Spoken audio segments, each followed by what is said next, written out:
गोमटेश्वर प्रतिमा के बारे में।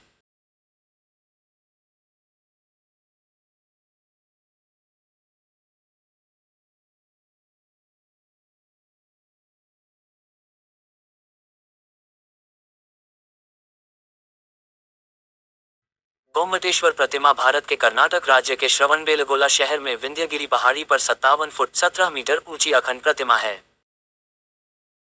ग्रेनाइट के एक ही खंड से बनी यह प्राचीन दुनिया की सबसे ऊंची अखंड मूर्तियों में से एक है। गोमटेश्वर प्रतिमा जैन छवि बाहुबली को समर्पित है और सांसारिक मामलों और सरल जीवन के त्याग, शांति, अहिंसा के जैन सिद्धांतों का प्रतीक है।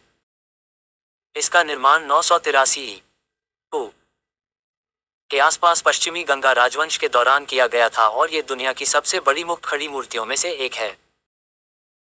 इसे 2016 तक सबसे ऊंची जैन प्रतिमा माना जाता था। प्रतिमा का निर्माण गंगा राजवंश के मंत्री और कमांडर चावुंड राय ने करवाया था। पड़ोसी क्षेत्रों में जैन मंदिर हैं जिन्हें बस्ती के नाम से जाना जाता है और तीर्थंकरों की कई छवियां हैं। विंध्यगिरी पहाड़ी श्रवणबेलगोला की दो पहाड़ियों में से एक है। दूसरा चंद्रगिरी है जो गोमटेश्वर प्रतिमा से भी अधिक प्राचीन कई प्राचीन जैन केंद्रों का केंद्र है। चंद्रगिरी जैन व्यक्ति भरत को समर्पित है, जो बाहुबली के भाई और पहले तीर्थंकर ऋषभनाथ के पुत्र थे। महामस्तकाभिषेक के नाम से जाना जाने वाला एक जैन आयोजन दुनिया भर से भक्तों को आकर्षित करता है। महामस्तकाभिषेक उत्सव हर 12 साल में एक बार आयोजित किया जाता है, जब गोमटेश्वर प्रतिमा को दूध, केसर, घी, गन्ने के रस, शुक्रसा आदि से स्नान कराया जाता है। जर्मन इंडोलॉजिस्ट हेनरिक जिमर ने इस अभिषेक को प्रतिमा की ताजगी का कारण बताया। अगला अभिषेकम अनुष्ठान स्नान 2030 में होगा।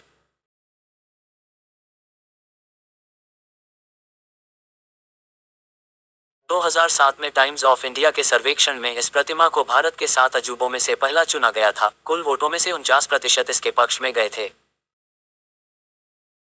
भारतीय पुरातत्व सर्वेक्षण ने गोमटेश्वर प्रतिमा को श्रवणबेलगोला में आदर्श स्मारक के रूप में जाने जाने वाले स्मारकों के समूह में सूचीबद्ध किया है।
प्रतिमा विज्ञान।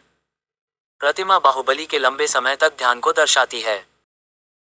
स्थिर मुद्रा में खड़े होकर कायोत्सर्ग में निश्चल चिंतन के कारण उनके पैरों के चारों ओर चढ़ने वाली लताओं का विकास हुआ। गोमटेश्वर की नग्न नग्न छवि में घुंघराले बाल और बड़े कान हैं। आंखें आधी खुली हुई हैं और नाक पर टिकी हुई हैं, जो दुनिया को देखने के प्रति उनकी उदासीनता को प्रदर्शित करती हैं। उनके चेहरे की विशेषताएं होंठों के कोने पर मुस्कुराहट के हल्के स्पर्श के साथ पूरी तरह से तराशी गई हैं, जो एक शांत आंतरिक शांति और जीवन शक्ति का प्रतीक है। उनके कंधे चौड़े हैं, भुजाएं सीधी नीचे की ओर फैली हुई हैं और जांघ से ऊपर की ओर इस आकृति को कोई सहारा नहीं है।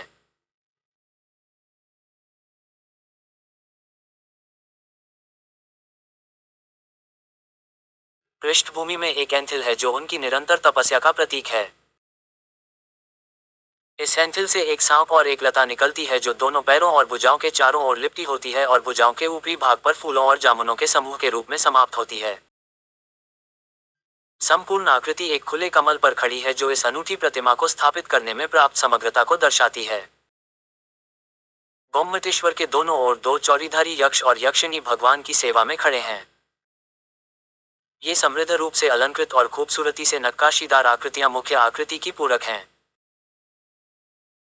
मूर्ति के पवित्र स्नान के लिए उपयोग किए जाने वाले पानी और अन्य अनुष्ठान सामग्री को इकट्ठा करने के लिए एंथिल के पीछे की तरफ एक कुंड भी बना हुआ है।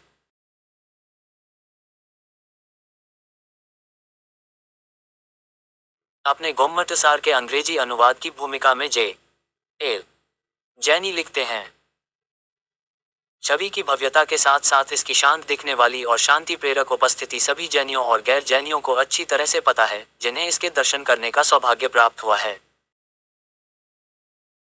जब मैंने 1910 में पवित्र स्थान का दौरा किया तो मेरी मुलाकात कुछ अंग्रेज पुरुषों और महिला मिशनरियों से हुई, जिन्होंने पवित्र छवि के सम्मान में अपने जूते उतार दिए और नंगे पैर उसके दर्शन किए। उनका भी वही मत था जो मैंने ऊपर दिया है।